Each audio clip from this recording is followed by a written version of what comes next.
There's your ID. Sorry.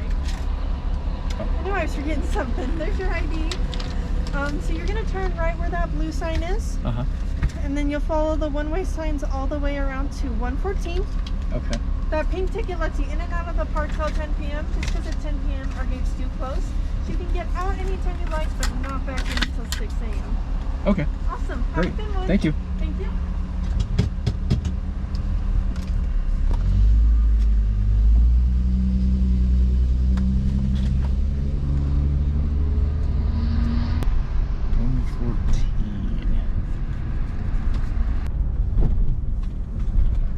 Follow the one-way signs.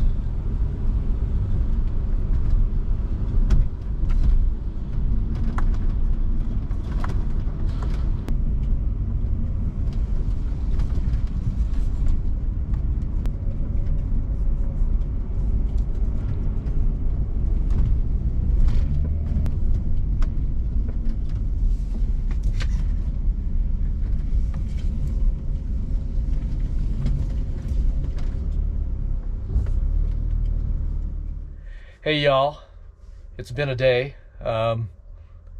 somewhat eventful day. Let's see what happened today. So I was awakened at about 2 in the morning by heavy rain, and I was rudely reminded that a couple of my windows have old seals, and so we started leaking. Particularly on this window behind me, which is where my head was. It was a pretty good little stream of water. Now, it seems that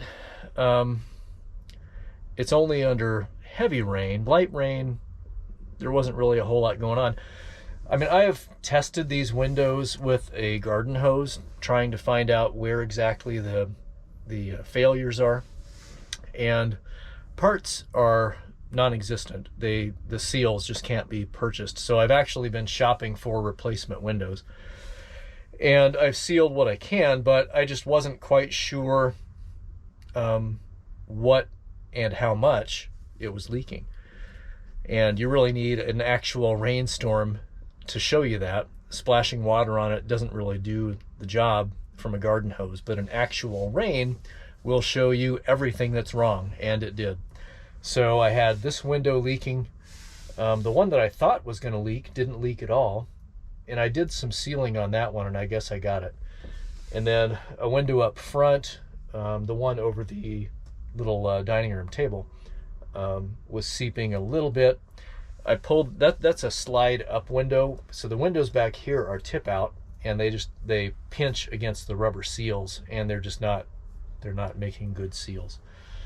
The one up front is a slide open, and it slides down into a seal track, and that had a bunch of dirt and debris in it, so I cleaned that out, so it might be okay now. It was just, the water was collecting and seeping inside, so that might be okay now. We'll have to see.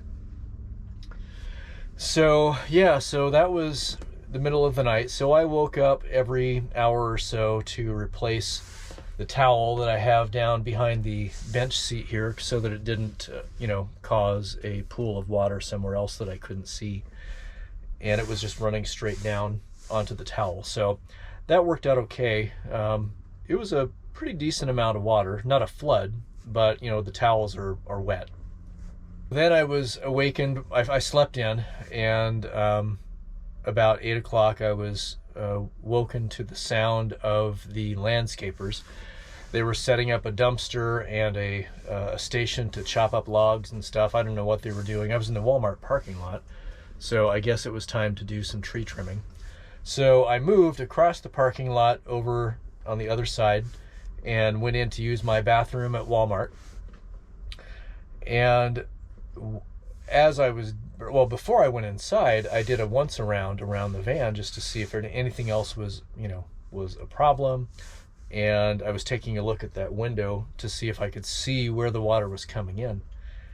And I noticed there was something stuck to my back tire. After I finished with the window, I was gonna go just flick off the I thought it was a sticker or something that had gotten stuck on the side of the tire. And yeah, no, it was a scorpion. I don't need that at 8 in the morning to begin with. I really don't need it at all. I'm from Arizona. I'm very familiar with scorpions. You don't have to remind me that you've got them up here too. And especially, you don't have to stick one on the side of my wheel. So I took a look at it, and sure enough, it was still alive. It was just chilling. That also means that it rode all the way across the parking lot on the side of the tire. That's his own fault. He didn't survive. It's unfortunate, but I'm sure there's another scorpion to take his place. So with that, I got myself together, made some coffee, had a little bit of breakfast, and hit the road. Well, it started raining again, and it rained and snowed all the way up to almost to Salt Lake City. So I decided, instead of going on to Vegas and then going that way, I had already made the western portion of the northwest trip to Salt Lake City anyway, so I just went north on the 15, which took me straight to Salt Lake City. So again, I didn't really have to add much mileage to the trip. And now I am a little bit north of Salt Lake City at Willard Bay Park, and there's a campground here this is a really cute little spot, actually. Paved spots. I have a picnic table here, and it's a level place to park. There's a lake right there, so we'll walk over there here in a minute, but I just wanted to give you the update. So I am continuing on through the Salt Lake City area, and then up to Boise, and then over toward Washington on my way to Seattle. I think that I outran the rain. It's pretty nice. It's a little cloudy, but the weather for now says that it's clear, and I'm going to hold that to it because it didn't keep its word the other day. So hopefully it does this time. Anyway, I am safe and sound at a nice little spot. This particular spot was $30 for the night. There's no hookups or anything here. I thought on the website it said 15 or 20, but I think I must have misunderstood. I think the $15 sites are the tent camping sites, which are down closer to the water from here, so we'll probably see those as we walk down there. That's pretty much everything. I will stay the night here and then head out tomorrow toward Boise. I don't know how far I'll get tomorrow. I drove, I don't know, 4 or 5 hours today. I'm trying to take it a little easy on the way, but I will, again, play it by ear. My plans, my direction changed multiple times in the last couple of days, changed again this morning. Who knows, it might change again tomorrow, although my options are limited at this point, the further north I go. So let's walk down to the water. I'll show you around, and then, we'll catch up again tomorrow. All right, let's see what we have over here. I have a private bathroom. There's nobody in these spaces because they're doubles, and the host said that they usually are open. So if you're out here and you want to stay here, I mean, this is a nice little spot. And those big spots are a little more expensive, but I mean, if you need a place to stay, dumpster right there.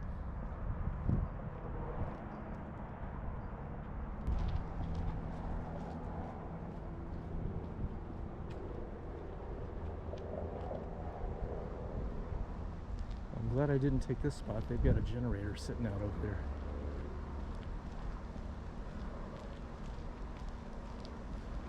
Oh yeah, here's the... So this must be one of the tent camping sites. And you can get right up on the water. She said if you're close to the water, sometimes they have mosquito problems, but this time of year it's not too bad.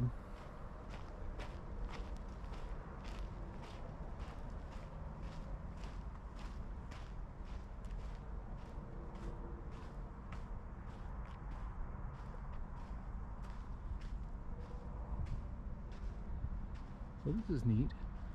Got the snow-capped mountains in the background. This is a very large lake.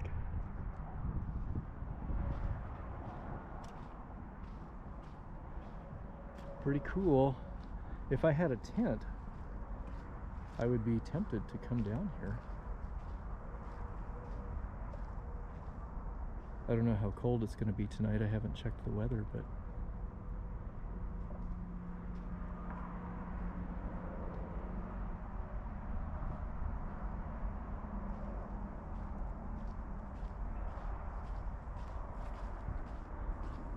I'm going to have to go for a walk. I haven't walked in the last couple of days. I usually walk or bike ride every night. Usually 2 or 3 miles of walking, or usually double that if I'm riding the bike. So I should go for a walk before it gets too cold. So here we are.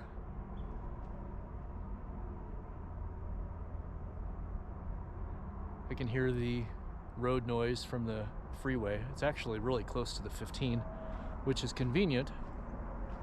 Not so much for the noise though. So tomorrow I will get up and take my time before checkout and then start heading north. There's a gas station right down the street before I get on the highway, and see how far I get tomorrow. So day 3, that's a wrap, more or less. Thanks for coming along with me, and I will check in with you tomorrow. And as always, have a great day.